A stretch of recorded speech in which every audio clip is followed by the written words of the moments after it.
ना इसलिए हो जाए कि मैं उस क्षेत्र से बिलोंग करता हूँ जो हल्दी घाटी का युद्ध हुआ था महाराणा प्रताप और अकबर के बीच में।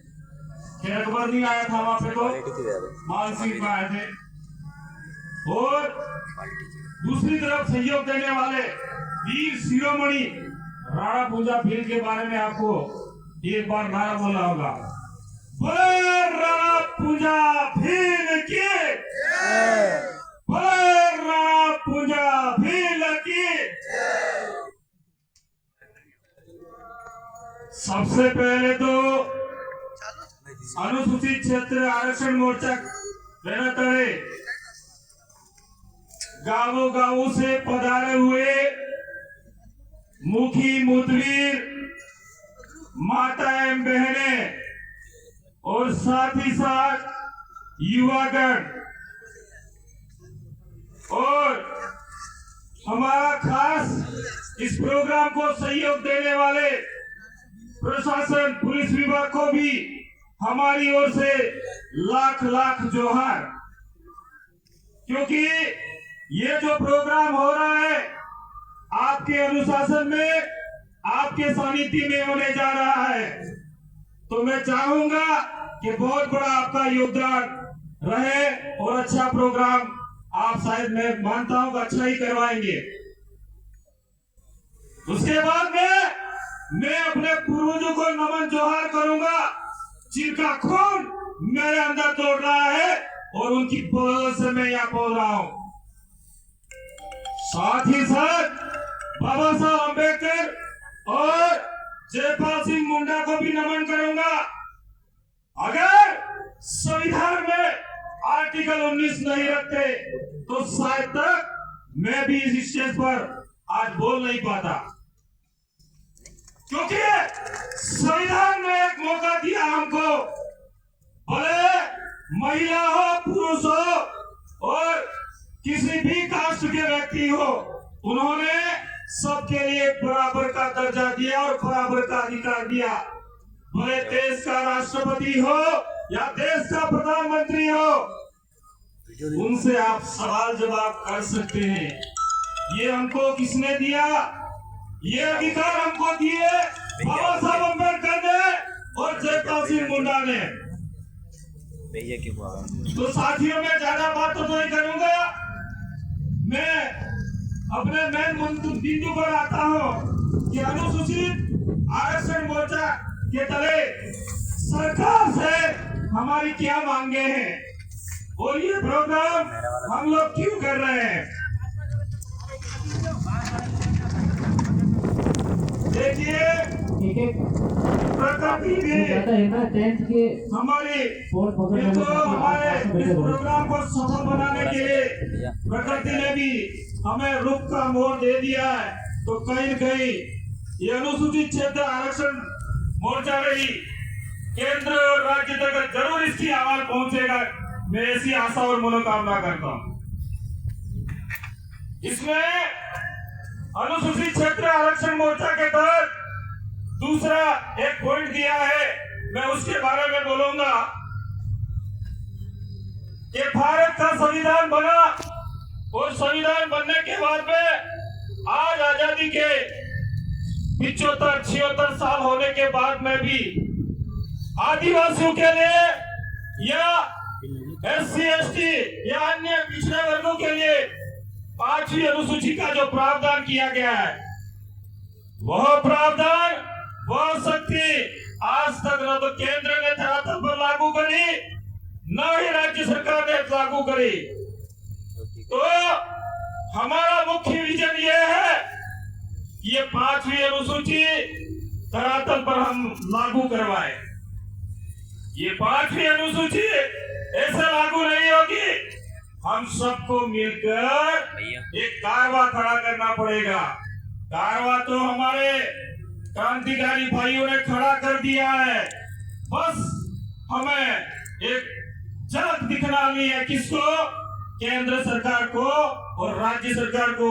ये झलक वहां तक पहुंच गई तो अवश्य हमारा काम पूरा हो जाएगा।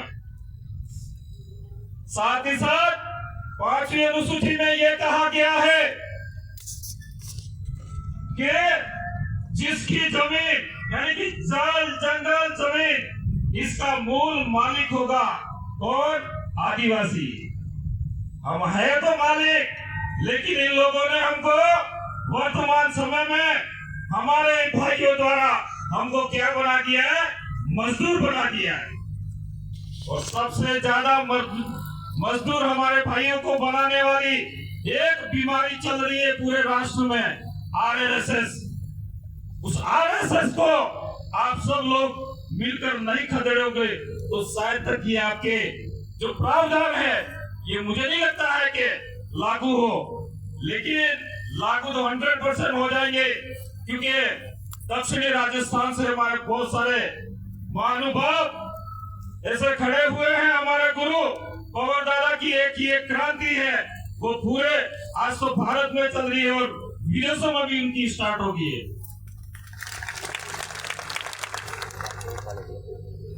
5वीं अनुसूची में कहा गया है कि आदिवासियों की जमीनों से निकलने वाली कीमती धातु, सोना हो, चांदी हो, बॉक्साइड हो, कोयला हो, एल्यूमिनियम हो, उस पर 100% कब्जा आदिवासियों का होगा।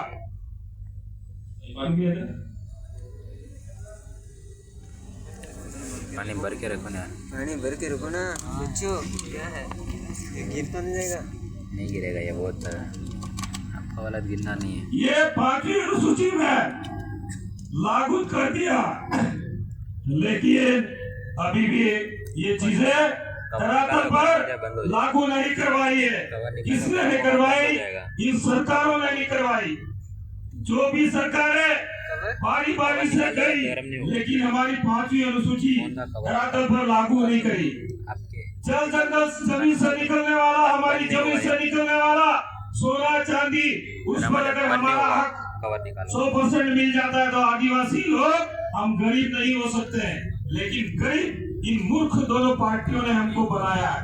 तो सबसे पहला काम करना होगा, इन पार्टियों को दक्षिणी राजस्थान से उखाड़ के फेंक दो और हमारी 5वीं अनुसूची धरातल पर लागू करवानी होगी। उसी बिंदु पर मैं आऊंगा। 5वीं अनुसूची के तहत जिला स्तर पर जो भर्तियां होती है, जिला स्तर पर जो भर्तियां होती है, उसके अनुसार राज्य में और केंद्र में हमें आरक्षण मिलना चाहिए। ये आवाज हम सब लोगों को उठानी होगी।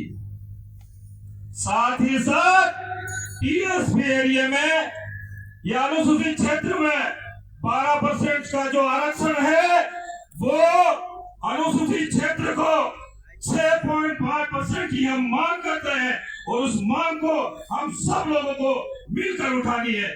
मैं ये बात आपके माध्यम से कहना चाहता हूं। तो साथियों, ज्यादा बात लंबी न करूंगा क्योंकि साथी बहुत है हमारे महानुभाव, तो मेरी बात को यही विराम करूंगा और एक खास एक छोटी सी बात और कह के जाना चाहूंगा। हमारे खुलासे से भी खानदार साहब पहुंचे हैं, लाख लाख जोहार उनका भी, सीताराम जी का, और प्रत्येक क्षेत्र के हमारे प्रशासनिक अधिकारियों को भी मैं कहना चाहूंगा कि भारत के संविधान के आर्टिकल 14 के तहत ये कहा गया है, भले गरीब हो, भले अमीर हो, या पूंजीपति हो, या कोई भी हो, भारत का संविधान सबको सजा बराबर देने की कोशिश करता है। लेकिन कहीं न कहीं मैं आपसे निवेदन करना चाहूंगा कि गरीबों को पे ज्यादा कानून नहीं लगाए और अमीरों पे नहीं आप ज्यादा वो कर रहे हैं, तो ऐसा नहीं करें। भले अमीर हो, भले गरीब हो, सबके साथ में एक जैसा व्यवहार करे, ये मैं कहना चाहता हूँ। जय जोहार, जय आदिवासी, जय प्रदेश। धन्यवाद बहुत बहुत।